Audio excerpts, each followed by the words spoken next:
Labor means what? Labor means for conversion of material into finished product, human efforts is needed. Such human efforts are called labor. According to ICMA, labor cost is defined as cost of remuneration. म्हणजे salary wedges जे दिलं जातं वर्कर्सला त्याला labour असं म्हटलं जातं. Generally workers effort for production and giving services is required labor cost divided into as follows. जी काही service provide केली जाते किंवा कच्च्या मालाचं रूपांतर पक्क्या मालात केलं जातं तिथे जे मानवी श्रम लागतात त्याला एकत्रितरित्या लेबर असं म्हटलं जातं. लेबर देखील मटेरियल प्रमाणे दोन प्रकारांमध्ये डिवाइड होतात. पहिला प्रकार आहे डायरेक्ट लेबर. डायरेक्ट लेबर ज्या पद्धतीने मटेरियलचं आपण पाहिलं की जे फिनिश प्रोडक्टचा एक भाग असतात किंवा फिनिश प्रोडक्ट मध्ये डायरेक्ट एंटर करतात त्यांना डायरेक्ट मटेरियल असं म्हणतात. त्याच पद्धतीने workers, all the workers who are directly engage in manufacturing activity are known as direct worker and wages paid to them are direct labour. These wages can conveniently identified with particular product. असे सगळे worker की जे मॅन्युफॅक्चरिंगच्या ऍक्टिव्हिटीमध्ये engage असतात त्या सर्व वर्कर्सला जी काही मजुरी दिली जाते त्या मजुरीला डायरेक्ट लेबर असं म्हणतात. आणि हे जे वेजेस आहेत ते त्या पर्टिक्युलर प्रोडक्टमध्ये काय होतात, आयडेंटिफाय होतात. एखादी वस्तू ज्याने बनवलेली आहे ती वस्तू माणसाने बनवलेली आहे हे त्यातून आयडेंटिफाय होतं. For example wages paid to shoe maker.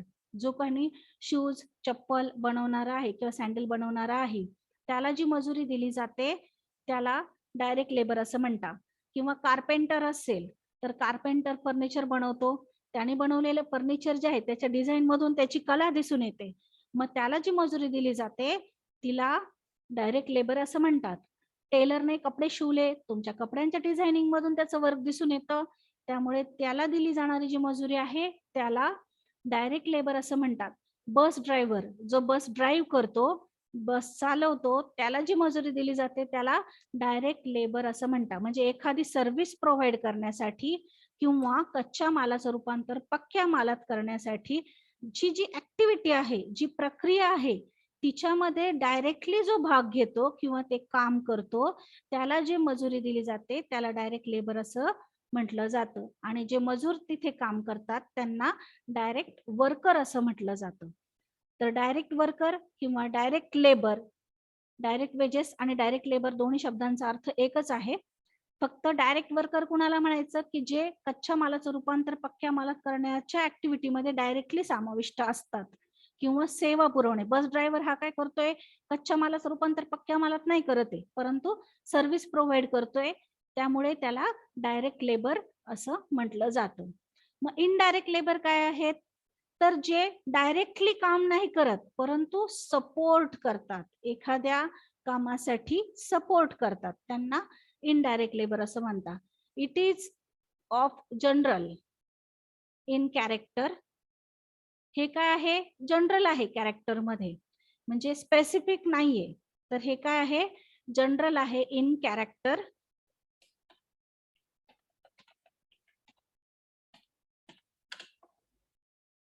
It is general in character and can not B identify. ते त्या कामातून लगेच लक्षात येत नाही, पर्टिक्युलर कॉस्ट युनिट मध्ये ते ओळखता येत नाही. Indirect labour is not directly engage in production operation but helps in production. ते डायरेक्ट प्रोडक्शनचं काम करत नाही परंतु काय करतात, तर प्रोडक्शन साठी मदत करतात. मग कोण मदत करतं, तर समजा सुपरवायझर आहे, सुपरवायझर काय करतो, स्वतः प्रोडक्शन नाही करत तर तो काय करतो, देखरेखीचं काम करतो, परंतु त्याचं काम देखील तेवढंच महत्वाचं आहे. म्हणून त्याला दिली जाणारी वेजेस किंवा सॅलरी जी आहे तिला इनडायरेक्ट लेबर असं म्हणतात. ऑफिसमध्ये क्लेरिकल स्टाफ काम करतो, क्लर्क काम करतात, रेकॉर्ड्स मेंटेन करतात, ते प्रत्यक्षात प्रोडक्शन नाही करत परंतु ते त्यांचं जे काम आहे ते प्रोडक्शन साठी महत्वाचं आहे, हिशोब ठेवणे वगैरे, त्यामुळे त्यांना जे पगार दिले जातात त्याला इनडायरेक्ट लेबर असं म्हणतात. किंवा इतर जो स्टाफ आहे, अकाउंटंट असेल, मॅनेजर्स असतील किंवा चेकिंगसाठी इन्स्पेक्टर असेल, स्टोअर कीपर असेल, सगळे व्यक्ती, जे व्यक्ती फॅक्टरीत काम करत असतील, ऑफिसमध्ये काम करत असतील, सेलिंग अँड डिस्ट्रीब्युशनचं काम करत असतील, ऍक्च्युली ते प्रोडक्शनचं काम नाही करते स्वतः, म्हणजे स्वतः कोणतंही मॅन्युफॅक्चरिंग नाही करते, परंतु मॅन्युफॅक्चरिंगसाठी सपोर्ट करतात, तर त्यांना म्हटलं जातं इनडायरेक्ट लेबर. आता आपण इनडायरेक्ट लेबर आणि डायरेक्ट लेबर यामधील फरक पाहूयात. Direct labour, first point, it consists of wages paid to workers directly engaged in converting raw material into finished product. असे वर्कर्स की जे डायरेक्टली एंगेज आहेत कशामध्ये, तर जे तुमचा कच्चा माल आहे त्या कच्च्या मालाचं पक्क्या मालात रूपांतर करण्यासाठी जे वर्कर्स काम करतात, रॉ मटेरियलचं रूपांतर, कच्च्या मालाचं रूपांतर पक्क्या मालात करण्यासाठी त्यांना जी मजुरी दिली जाते तिला डायरेक्ट लेबर म्हणतात किंवा डायरेक्ट वेजेस म्हणतात, आणि त्या वर्कर्सला डायरेक्ट वर्कर्स म्हणतात. इनडायरेक्ट लेबर काय आहेत, it is not directly engage in production operation but helps in production, जे डायरेक्टली कोणतंही मॅन्युफॅक्चरिंग करत नाही परंतु त्यासाठी मदत करतात, त्यांना इनडायरेक्ट लेबर असं म्हणतात. त्यानंतर सेकंड पॉइंट आहे, these wedges can not B identified, can be identified with particular product. Direct labour जे आहे ते आयडेंटिफाय होतात, ओळखता येतात एखाद्या प्रॉडक्ट मधून. आणि इनडायरेक्ट लेबर काय आहेत, these wedges can not B identified with particular product, ते आयडेंटिफाय होत नाही एखाद्या प्रॉडक्ट मध्ये. डायरेक्ट लेबर मध्ये all labour expanded in altering and construction, एखाद्या कच्च्या मालाचं रूपांतर पक्क्या मालात करणे किंवा कन्स्ट्रक्शन करणे, उभारणी करणे, त्यासाठी जी मजुरी दिली जाते त्या मजुरीला डायरेक्ट लेबर म्हणतात. The wages which can not be allocated but apportion to the cost unit are indirect labour, जे डायरेक्ट अलोकेट होत नाही परंतु त्याची विभाजन मात्र होतं त्याला इनडायरेक्ट लेबर असं म्हणतात. एखादे लेबर जे डायरेक्टली एखाद्या कॉस्ट युनिट सोबत दाखवता येत नाही परंतु त्यांचं अपोर्शन मात्र होतं त्याला इनडायरेक्ट लेबर असं म्हणतात. For example, direct labour wages paid to shoe maker, carpenter, baker.